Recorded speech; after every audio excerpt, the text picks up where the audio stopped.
एक बहुत ही famous Greek philosopher थे प्लेटो। उन्होंने अपनी किताब रिपब्लिक में एक एलेगरी दी है, एलेगरी ऑफ केव। दोस्तों, अगर आपको कुछ नया सीखना है और अपने दिमाग के चक्षु खोलने हैं, मतलब दिमाग के दरवाजे खोलने हैं, तो आपको इस एलेगरी ऑफ केव को समझना बहुत जरूरी है। मैं समझाने की कोशिश करता हूं कि एलेगरी क्या थी। दोस्तों, मान लो कुछ लोगों का एक ग्रुप है जो एक गुफा में कैद है। गुफा का मतलब एक ऐसी केव है जिसमें सामने दीवार है और उस दीवार पे शैडोज बन रही है, ठीक है। और वो लोग क्या है, उनके हाथ पैरों को जंजीरों से बांधा हुआ है, वो बाहर भी नहीं निकल सकते। उन्होंने अपनी सारी जिंदगी देखी है वो गुफा और गुफा में सामने बनने वाली दीवार पे सामने बनने वाली शैडोज को। इन्होंने अपनी सारी जिंदगी उन शैडोज को देखा है और इमेजिन किया है कि क्या चीजें हो सकती है ये। मतलब उन्होंने कभी उठकर नहीं देखा कि उस पार, यानी दूसरी तरफ हाइट पे जो आग जल रही है जिसकी वजह से ये शैडोज बन रही है, वो क्यों बन रही है। उन्होंने बस अंदाजा लगाया कि अगर तुम्हें अपनी जिंदगी के सच को समझना है तो इन शैडोज को समझो, इन शैडोज में जो बातें की गई है उनको समझो। अब आप लोग ये पूछोगे कि इनके हाथ पैरों को बांध क्यों रखा है, तो मैंने आपको बताया ये कैदी हैं, इनके हाथों पैरों को बांध रखा है और ये उठकर देखते नहीं है। दूसरी तरफ की आग जल रही है, हम लोग छूट के भागे। इन्होंने इस गुफा को अपनी दुनिया बना रखा है और गुफा में जो सामने इमेज बन रही है, वो सामने जो शैडोज बन रही है, उसी को सच मान लिया है। इससे आगे पीछे कुछ भी नहीं। अब एक दिन क्या होता है, इत्तेफाक से इन सब लोगों में से एक आदमी अपनी चेन्स को खोल लेता है, फ्री हो जाता है और ऊपर उठकर देखता है कि आग जल रही है। अब आग की रोशनी जो उसकी आंखों में पड़ती है तो वो रोशनी को बर्दाश्त नहीं कर पाता। अब एक आदमी जो सारी जिंदगी अंधेरे में रहा है, उसको अचानक से रोशनी दिखा दी जाए तो वो क्या करेगा। उससे वो रोशनी बर्दाश्त नहीं हुई, लेकिन फिर भी वो कोशिश करके क्या करता है, उठकर आगे बढ़ता है, बाहर निकलने की कोशिश करता है। वो थोड़ा और आगे बढ़ता है, आग को पार करता है तो देखता है कि वहां से एक रास्ता जा रहा था ऊपर की तरफ और वो रास्ता खुलता था ऊपर सड़क पर। अब वहां से जब ऊपर की तरफ वो बढ़ता है तो ऊपर थी खुले आसमान की रोशनी, सूरज की रोशनी। अब जो आदमी सारी जिंदगी अंधेरे में रहा है अपने साथियों के साथ गुफा में, उसने सिर्फ शैडोज देखी है, वो अचानक से बाहर निकलता है और सूरज की रोशनी को देखता है तो उसकी आंखें ये रोशनी बर्दाश्त नहीं कर पाती, उसकी आंखों में दर्द होने लगता है। लेकिन फिर भी जैसे तैसे करके वो आदमी क्या करता है, ऊपर देखता है कि मैं जैसे तैसे करके इस रोशनी को भी बर्दाश्त करूंगा और जाके देखना है मुझे कि बाहर की तरफ है क्या। जब वो बाहर निकलता है तो वो देखता है घास। वो आज तक चला भी नहीं था दोस्तों, सड़क पर चला भी नहीं था, वो रेंग रेंग कर चलने लगता है। अब जब ये रोशनी में गया तो इमीडिएटली इसने चीजों को एक्सेप्ट नहीं किया। पहले तो इसने सोचा कि नहीं, ये सच नहीं हो सकता, क्योंकि अंधेरे में इसको सारी चीजें शैडोज क्लियर दिखती थी, ये रोशनी में उसको चीजें धुंधली दिख रही थी और वो जल्दी से जल्दी भागकर गुफा में वापस जाना चाहता था।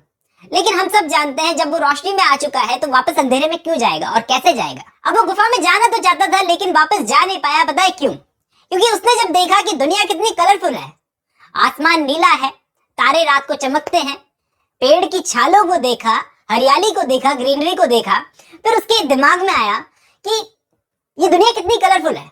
अभी तक मैं डार्क डेज में जी रहा था, मैं अपने साथियों के साथ बैठकर शैडोज को इमेजिन कर रहा था, लेकिन जब मैं दुनिया में निकला तो मुझे इतनी सारी चीजें दिखाई दी। क्यों ना मैं अपने दोस्तों को भी यहाँ पर लाऊं, क्यों ना मैं वापस गुफा में जाऊं, क्यों ना उनको भी सच्चाई से रूबरू करवाया जाए। सीधी सी बात है कि वो अब अंधेरे में नहीं रहना चाहता, उसने रोशनी देख ली थी। वो अपने साथियों के साथ कनेक्टेड फील नहीं करता, उनकी सोच के साथ कनेक्टेड फील नहीं करता, उन शैडोज के साथ कनेक्टेड फील नहीं करता। इसलिए वो चाहता है कि वापस जाऊं और अपने साथियों को जगाऊं। वो वापस अपने साथियों को बताने के लिए, सारी चीजें बताने के लिए वापस गुफा में जाता है। लेकिन अब जब वो बाहर चलने का आदी था, वो गुफा में चल नहीं पा रहा था। वो जैसे तैसे पत्थरों से टकराता हुआ नीचे जाता है अपने साथियों के पास में और उनको जाकर बताता है कि ऐसा ऐसा मैंने देखा, इतनी रोशनी मैंने देखी। अब दोस्तों क्या होता है, जब वो वापस गुफा में जाता है तो उसके साथी लोग उसकी बात को मानने से इनकार कर देते हैं। इवन वो उस पर हमला करना शुरू कर देते हैं। वो जब उनको बताता है कि अंधेरे के अलावा भी बहुत कुछ है दुनिया में, चलो मेरे साथ बाहर चलो, लेकिन उनको क्या लगता है कि उनका साथी जो है उसको बाहर की दुनिया ने अंधा और कमजोर बना दिया है। वो अब हमारी तरह नहीं सोचता, हमसे कनेक्टेड फील नहीं करता। तो वो लोग क्या करते हैं, उसे मारने की कोशिश करते हैं, क्योंकि उनका कंफर्ट उनसे छिन जाएगा। वो लोग रोशनी को बर्दाश्त नहीं कर सकते, जैसे कि उनके साथी ने किया। दोस्तों, ये एलेगरी हमें ये सिखाती है कि रियलिटी के साथ सामना थोड़ा पेनफुल हो सकता है, लेकिन इसका मतलब ये नहीं कि आप रियलिटी को जानो ही नहीं। हो सकता है कि जब आप लाइट की तरफ जाओ तो आपकी आंखों में थोड़ा दर्द हो, आप एकदम से चीजों को बर्दाश्त ना कर पाओ, लेकिन इसका मतलब ये नहीं कि आप सारी जिंदगी अंधेरे में बैठो और शैडोज को देखते रहो। तो रोशनी में जाना इतना पेनफुल इसलिए होता है क्योंकि वो रोशनी आपकी जिंदगी में अब तक मानी हुई चीजों को झूठ प्रूव कर देती है। आप अब तक जो मानते आए हो, समझते आए हो, जानते आए हो, उन सब चीजों को झूठ प्रूव कर देती है वो रोशनी। इसलिए आपको पेनफुल लगती है। लेकिन यकीन मानो, एक बार आप अगर रोशनी में गए तो आप दोबारा अंधेरे में नहीं जा पाओगे। आप अपने आप को ब्लेस्ड मानोगे कि वाकई मैं ब्लेस्ड हूं जो मुझे ये सारी चीजें जानने को मिली। देखो, जो भी आज आप मानते हो, जो भी आज आप समझते हो, कुछ भी चीज आप मानते हो कट्टर होकर, तो एक बार आप सोचो कि आपके दिमाग की दीवार पर शायद किसी ने वो शैडोज बना रखी हो, जिसको देखकर आप इमेजिन कर रहे हो चीजों को। एक बार आप बाहर जाने की कोशिश करो, बाहर की तरफ निकलने की कोशिश करो, आपको रोशनी दिखेगी, आपको दुनिया दिखेगी, आपको रियलिटी दिखेगी। अब ये आप पे डिपेंड करता है कि आप सारी जिंदगी उस गुफा में रहकर दीवार पे बनने वाली शैडोज पर कमेंट करना चाहते हो या फिर बाहर निकलना चाहते हो। और अगर आपको रोशनी में निकलना है तो इस चीज में आपकी एक सब्जेक्ट मदद कर सकता है, वो है फिलॉसफी। यही है फिलॉसफी दोस्तों। क्योंकि जहां तक मैं जानता हूं, कोई भी गुफा में नहीं रहना चाहता, कोई भी अंधेरे में नहीं रहना चाहता, सबको रोशनी में जाना है, सबको नई चीजें सीखनी है।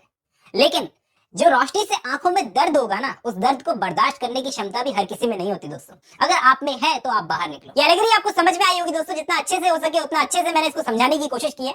उम्मीद करता हूँ इस वीडियो से आपको कुछ हेल्प मिलेगी। आज की इस वीडियो में बस इतना ही।